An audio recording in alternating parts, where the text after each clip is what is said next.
এ কি, এ আবার কোথা থেকে উদয় হলো? বলা নেই কওয়া নেই, এ তো সহজে যাবে না। হে ভগবান, তা কখন আসা হলো? এই তো একটু আগেই এলাম শ্বশুর মশাই। এই যে এসে গেছো, হ্যাঁ? এই যাও যাও যাও, শিগগির বাজারে যাও, পটল পোস্ত ইলিশ মাছ নিয়ে এসো। জামাই বাবা জীবনের খুব পটলের দোরমা খাওয়ার ইচ্ছে হয়েছে। পটলের দোরমা? সেই সাথে ভাপা ইলিশ, স্বাদই আলাদা। আপনি কিচ্ছু চিন্তা করবেন না শ্বশুর মশাই, আমি খুব ভালোভাবে খাবো। বাড়ি অবধি ঢুকলাম না ভালো করে, এদিকে ইনি এসেই ভাপা ইলিশ পটলের দোরমার কথা বলতে শুরু করে দিয়েছে। কপালই খারাপ, এই মাসে মাইনেটা অর্ধেক পেয়েছি, কি দিয়ে যে কি করব সেটাই তো বুঝে উঠতে পারছি না। তো গোপালকেই ভালোবাসেন আর বাকিদের বিশেষ পছন্দ করেন না। সে কি? মন্ত্রী মশাই খুব একটা ভুল বলেননি মহারাজ। আমি কিন্তু মহারাজকে যা বলার নির্ভয়ে বলি।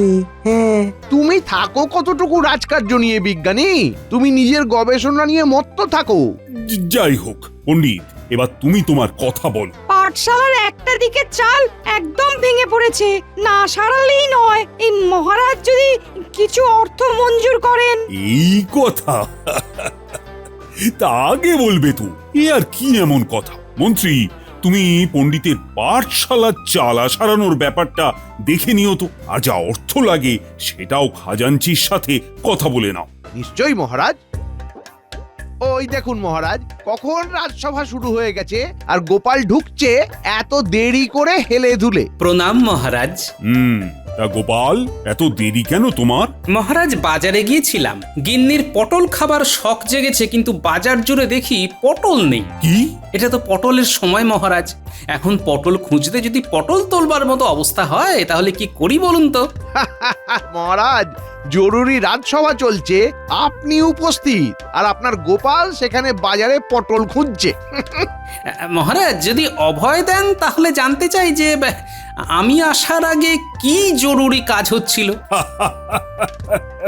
গোপাল, তুমিও দেখছি ভয় পাচ্ছ। যাই হোক, তোমার আসার আগে পণ্ডিতের পাঠশালার কথা হচ্ছিল। হ্যাঁ, আমার ওই নাতিপুতিরা যাচ্ছে তো। কিন্তু পণ্ডিতের পাঠশালার চালা যে ভেঙে পড়েছে। তাই নাকি? কই, আমি কিছু জানি না তো। না না মহারাজ, এরকম মনে হয় কিছু হয়নি। দেখেছেন মহারাজ, দেখেছেন গোপালের কথা? ও নিজেই এখন পণ্ডিতের কথা কাটছে।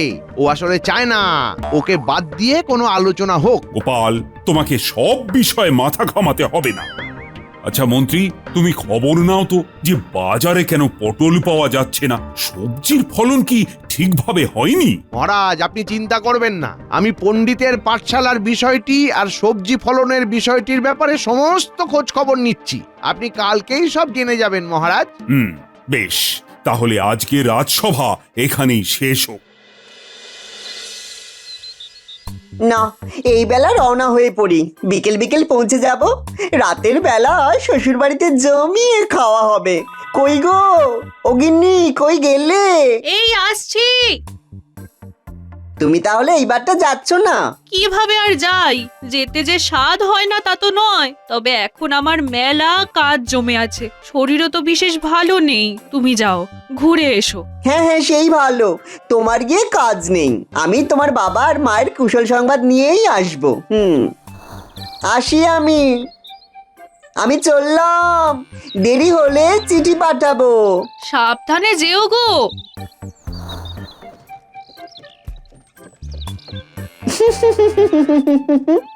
কবে আসবো ঠিক নেই, এবারে শ্বশুর বাড়িতেই গ্যাঁট হয়ে বসে থাকতে হবে আর ভালো ভালো খেতে হবে।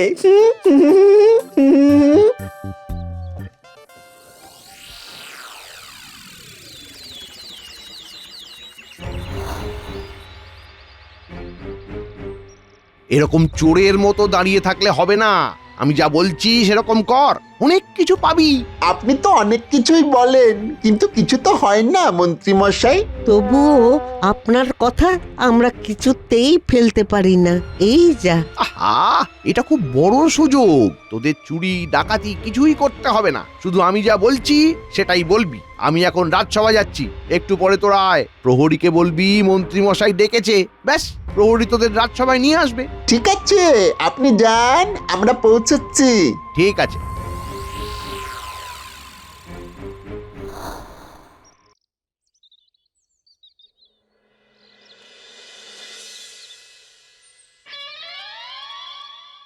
গিন্নি, বলি তাড়াতাড়ি ভাত দেবে নাকি? হ্যাঁ, আজকে মাসের প্রথম দিন, আর আজকেই যদি দেরি করে রাজসভায় ঢুকি তাহলে মহারাজ বড়ই দুঃখ পাবেন গিন্নি। মহারাজ রেগে তো আর যান না। আজ মাসের পয়লা দিন, এদিকে তোমার যে মাসের শেষ থেকেই হাঁড়ির হাল হয় সে কথা কি মহারাজের জানা আছে? আহা, কি হয়েছে বলো না? হাঁড়ির হাল বলে তো মাথা খাচ্ছ। বলি হাঁড়িতে কি ভাত চেপেছো? কোন রকমে চেপেছে, আর কিছুই তো বাজার থেকে আনোনি। এখন ওই ভাত, একটু ডাল আর আলু সেদ্ধ খেয়ে যেতে হবে। হ্যাঁ, আচ্ছা তাই দাও, বাড়ি ফিরে ভালো করে হাঁটে যাব, অনেক কিছু পাওয়া যাবে। আহা, আরে চিন্তা করছো কেন? আজকে মাসের পয়লা, মাস মাইনে নিয়েই তো ঘরে আসবো নাকি? হ্যাঁ, বসো বসো, এই ভাত মনে হচ্ছে হয়ে গেছে। হ্যাঁ, বলি একটু ঘি আছে নাকি গিন্নি? আমার কি সেই সৌভাগ্য আছে? ও ইস, বড্ড বেলা হয়ে গেল, আজও দেরি। আর দেরি করলে ওই শয়তান মন্ত্রীটা মস্করা করতে থাকে।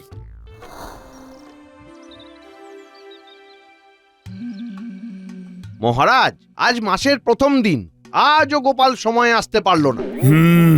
তাই তো মন্ত্রী, গোপালের সত্যি আজকাল বড্ড দেরি হচ্ছে। শুধু তাই নয় মহারাজ, গোপাল যে কত বড় মিথ্যে বলেছে সেটা প্রমাণিত।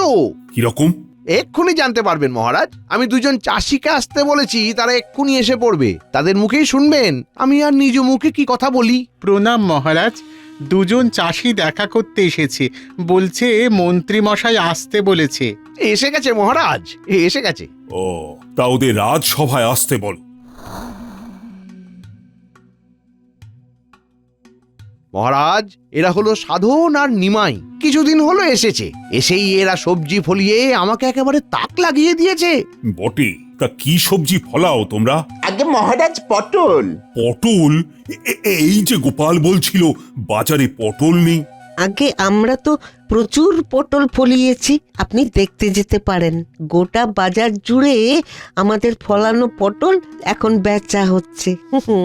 ওরা তাহলে এবার আসুক মহারাজ। বেশ, তোমরা এবার আসতে পারো। আসুক গোপাল, ওর মিথ্যে কথা বলা এবার আমি পার করছি।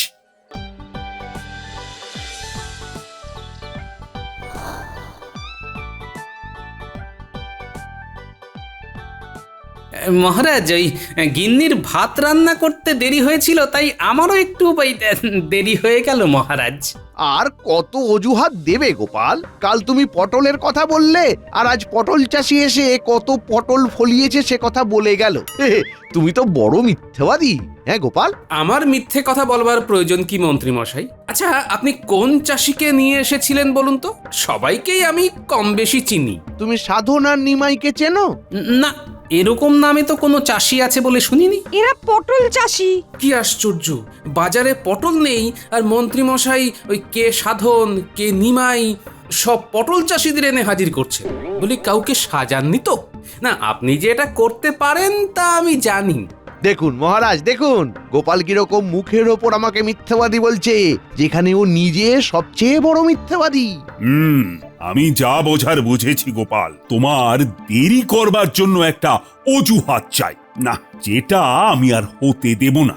আর এর ফলস্বরূপ এই মাসে তুমি অর্ধেক মাইনে পাবে। হ্যাঁ, এ কি বলছেন মহারাজ? হ্যাঁ গোপাল, এটাই তোমার শাস্তি। সেই সঙ্গে মন্ত্রী, খুব ভালো কাজ করবার জন্য তোমাকে আমি পুরস্কার দিতে চাই। বলো বলো মন্ত্রী, কি চাই তোমার?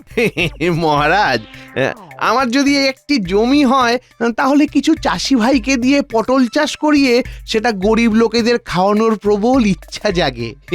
বাহ মন্ত্রী, বাহ, খুব ভালো ভেবেছ তো। তোমাকে আমি 1 বিঘা জমির ব্যবস্থা করে দিচ্ছি।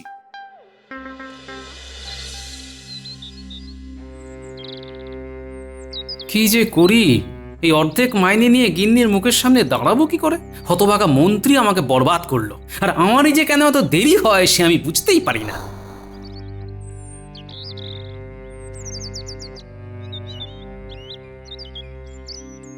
এ কি, এ আবার কোথা থেকে উদয় হলো?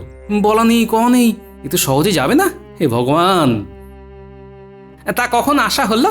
এই তো একটু আগেই এলাম শ্বশুর মশাই। এই যে এসে গেছো, হ্যাঁ? এই যাও যাও যাও, শিগগির বাজারে যাও, পটল পোস্ত ইলিশ মাছ নিয়ে এসো।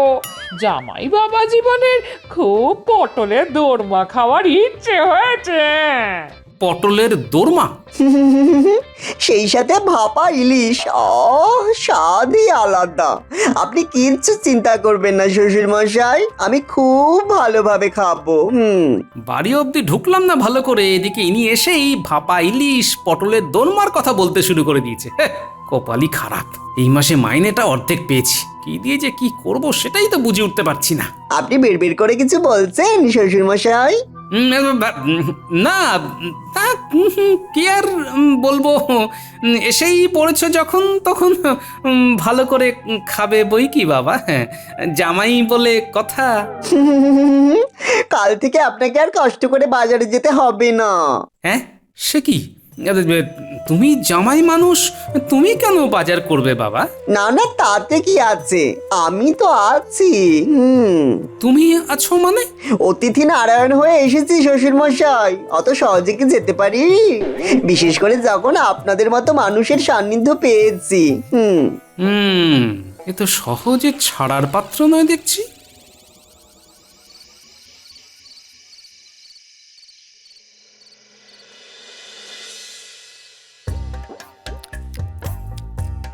আহা, এই চমৎকার পটলের দোরমা হয়েছে মা ঠাকরুন। এই ভালো করে খাও বাবা জীবন, তোমার ভাগ্য আজ বাজারে পটল পাওয়া গেছে। হ্যাঁ, কাল তো বাজারে কিছুই পাওয়া যায়নি। হ্যাঁ, অবশ্য এই মাসের শেষ বলে পাওয়া যায়নি কিনা কে জানে। হ্যাঁ, খাও খাও, যত তাড়াতাড়ি সম্ভব তুমি বিদায় হলে বাঁচি, না হলে মাসের শেষ তো দূর, কদিন বাদেই ধার করতে হবে।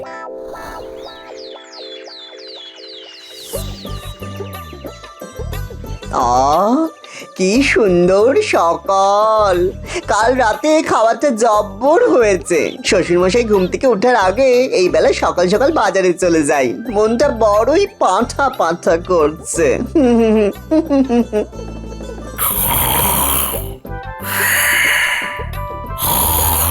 কি আনন্দ শ্বশুরমশাই, কি আনন্দ। আরে এত বেলা করে শুয়ে আছেন কেন শ্বশুর মশাই? শরীর খারাপ করবে যে, যান একটু হেঁটে আসুন। আমার তো আজকের পুরো বাজারটাই সারা হয়ে গেল। কে কে? তুমি এর মধ্যে বাজারে করে এলে? হ্যাঁ তো। কিরকম বাজার? পাঁঠার মাংস, ভালো করে কষা খাবো, কাতলা মাছের মাথা ভালো করে ঘন্ট খাবো। হ্যাঁ, এরপর শেষ পাতে একটু রাবড়ি না হলে কি জমে, তাই 100 রাবড়ি নিয়ে এসেছি, ভালো করিনি।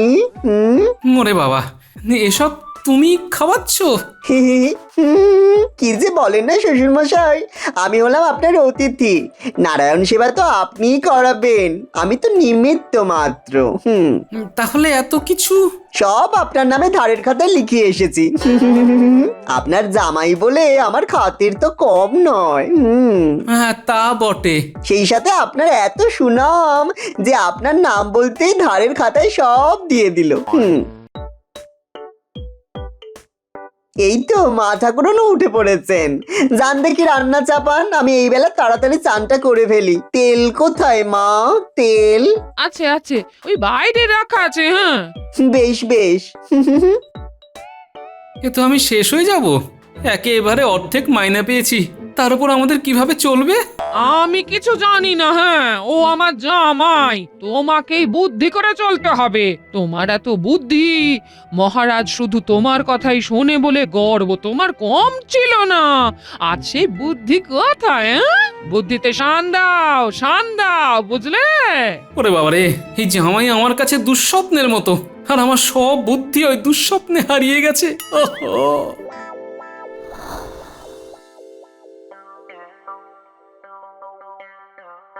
মহারাজ, আপনার দেওয়া জমি আমার খুব উপকারে লেগেছে। শুধু আমার কেন, প্রজাদেরও উপকার হবে।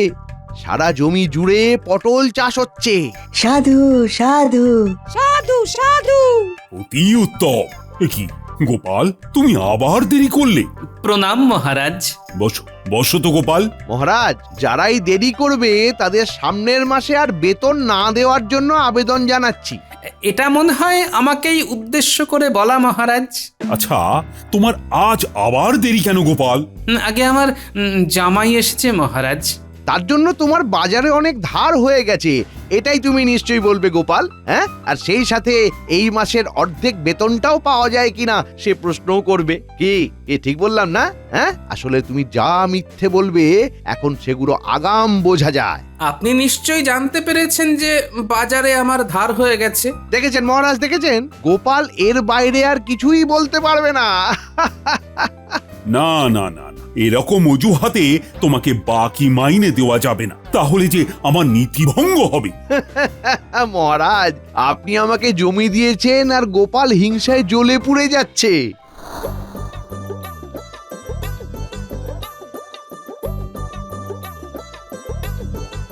আরে, এ তো দেখছি সাধন আর নিমাই, মন্ত্রীমশাইয়ের সেই পটল চাষি দুজন।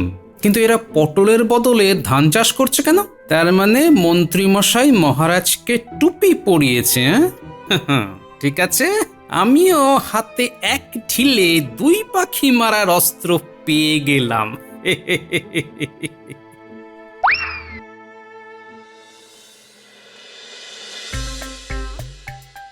উফ, আজকে রাতের রান্নাটাও বেশ জমিয়ে হয়েছে।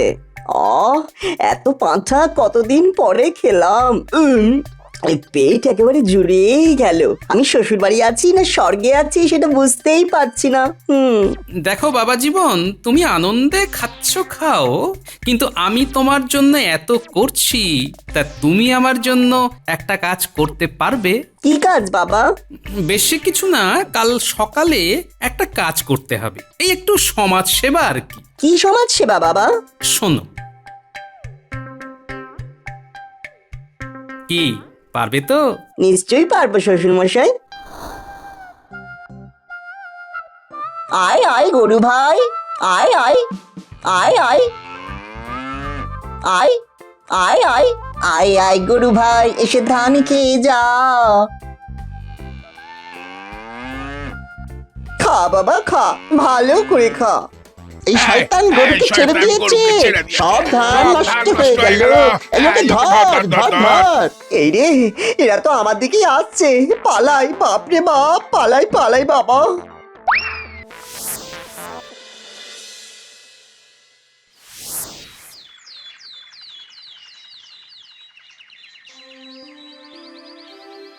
মহারাজ, গোপালের জামাই কোথা থেকে একটা গরুকে খাবার লোভ দেখিয়ে ডেকে এনে আমার জমির, মানে ওই আপনার দেওয়া যে জমি, সব ধান খাইয়ে দিয়েছে।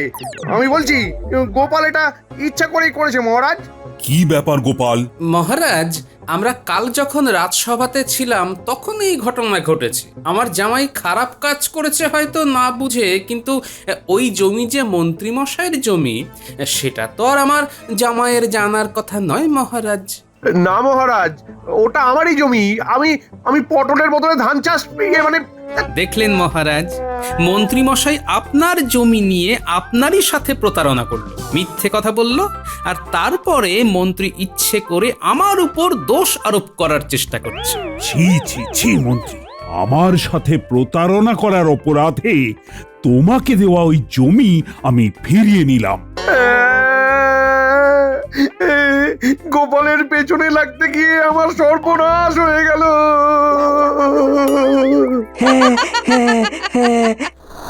একটা কাজ হয়ে গেল, এবার আরেকটা কাজ করতে হবে। ছলে বলে কৌশলে জামাই বাবা জীবনকে বাড়ি থেকে তাড়াতে হবে। বেটা শুধু বসে বসে আমার বাড়ির অন্ন ধ্বংস করবে, হ্যাঁ? এ তো হতে পারে না।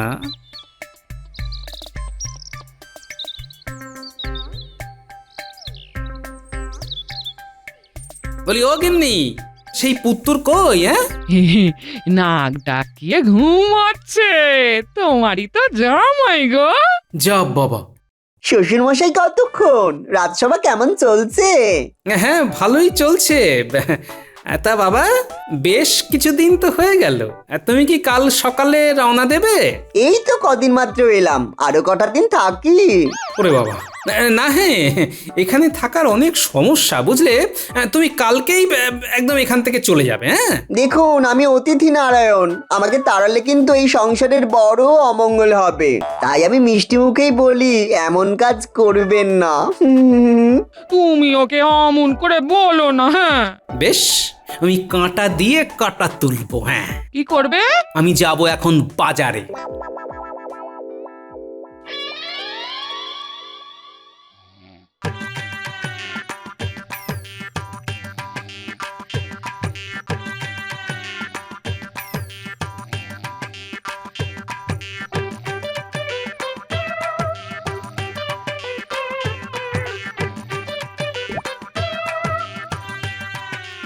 এবার বুঝবে তুমি বাছাধন, এই মধু তোমার মুখে লাগাবো, সব সময় খালি মিষ্টি কথা।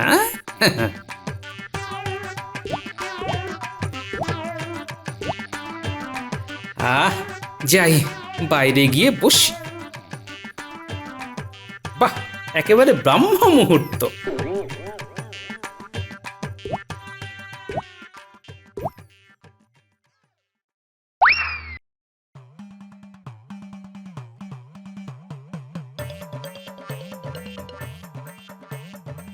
উড়ি বাবারে, উড়ি বাবারে, মেরে ফেললো রে। উড়ি বাবারে, উড়ি বাবারে, উড়ি বাবারে, কি জ্বালা! উফ, জ্বলছে তো, পুরো জ্বলছে। উফ বাবারে বাবা, উফ বাবা গো। মুখ একেবারে ফুলিয়ে দিয়েছে দেখছি। ইস, মুখে মধু থাকার এই ঝামেলা, মাঝে মাঝে পিঁপড়ে চলে আসে। আমি চললাম। উড়ি বাবারে, উড়ি বাবা, পালাই।